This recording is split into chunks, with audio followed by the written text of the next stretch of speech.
So to explain why I haven't posted on this channel in a little bit, it's simple. So my dog was meowing at my mom, right?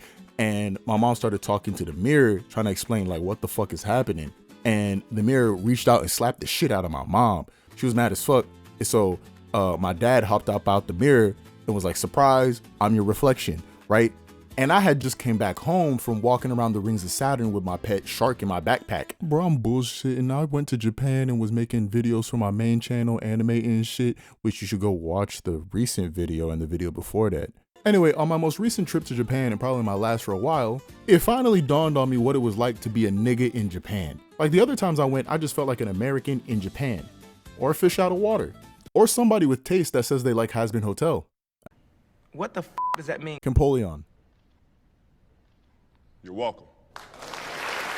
What the f is he talking about? I'm glad you asked. So compared to the other times that I went to Japan, I was speaking significantly more Japanese inside of restaurants and places that we went to. And yes, I sounded like the audio representation of a newborn giraffe trying to walk. Or trying to go roller skating in a tub of butter. Basically, I sounded clumsy as fuck. But because I was caught up in a very Japanese time in my life, it basically canceled out my American identity, leaving just black. Now that we've done this stupid ass math, what did I happen to notice now that my blackness had been in the forefront?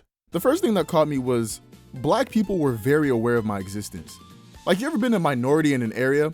For my white audience, just imagine arguing that Trump is bad at a Thanksgiving dinner. And for the Hispanic part of my audience, imagine working for ICE. Well, if you happen to see somebody who is the same skin color as you, or in the white audience situation, somebody who agrees with you, y'all just gonna look at each other like, yo, what's up? Well, that's what happened more than 70% of the time I ran into a black person. And around 50% of that time, niggas would ask me to enter into their establishment. And what would their establishment be half the time? A whole ass titty bar. Look, bro, just cause me and you could say nigga without getting our ass beat, don't mean I'm gonna follow you to the moon and back to suck titties on a Thursday night. But if you caught me on a Wednesday afternoon, shit might have been different. Bro, shit got so annoying that I had to start taking a different route to get back to my hotel every night. Like, I'd be getting told left and right, oh, you're gonna experience discrimination when you in Japan. Nigga, this was acceptance by the wrong crowd. The most egregious form of this acceptance was when me and my friend Quaz, who you've seen on this channel before, I wouldn't mind seeing LeBron dunk a ball, but just not in my jaws.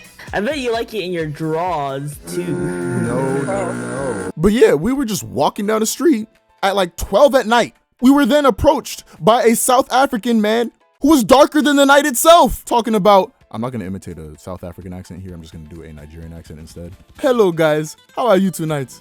Do you want to enter my titty bar? Fuck no! My phone already told me that I did 10,000 steps that day.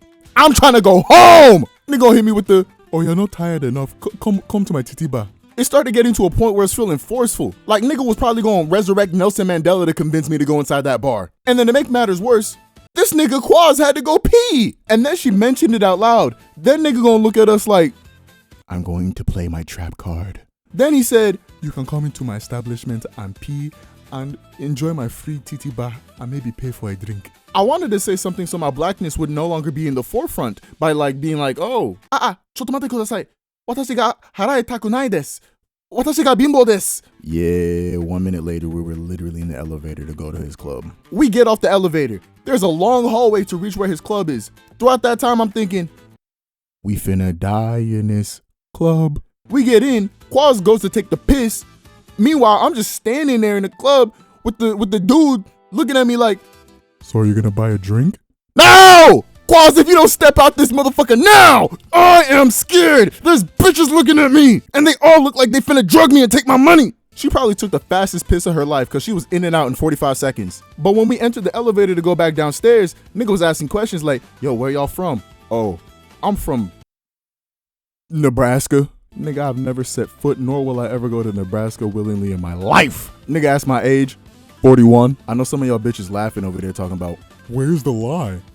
Eat a dick, nigga. But yeah, from that day, I was making like a soft mental map of where I can and can't go so I don't encounter black people. I felt like a conservative maneuvering through LA. Moving on, the next thing that I noticed while being a black person in Japan was the lack of censorship in music when walking through stores. Now, look, I understand. America is pussy. And I say this because they got places like my gym playing censored versions of songs where they block out the word chopper because it refers to a type of gun. Fuck you gonna do if I was talking about a helicopter then? Anyway, I was listening to this random song inside of a boutique. I hear the word shit, bitch, fuck. And I'm like, oh, okay, that's cool. No censoring, that's cool. Nigga. Oh, we saying everything, huh? I wonder if they play that one Juice WRLD song where he just says the hard R for no reason at all. Actually, they probably just boost the sound of it if they're really this anti-censorship.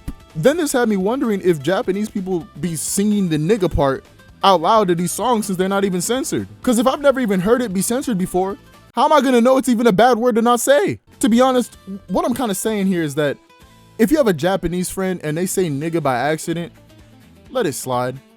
They don't know any better. Say it with them, in fact. This allowance is not applicable to all races of people. Be careful where you use it. Now, the last thing that reminded me that I was black in Japan wasn't necessarily an experience, but a lack of. So as a black person, before going to Japan, at least maybe more so in the past, people would tell you, hey, they might treat you like a celebrity out there. They might even think you a rapper. It's less likely to happen in Tokyo, but in other places, yeah, probably. Bro, I've been to Japan 3 times.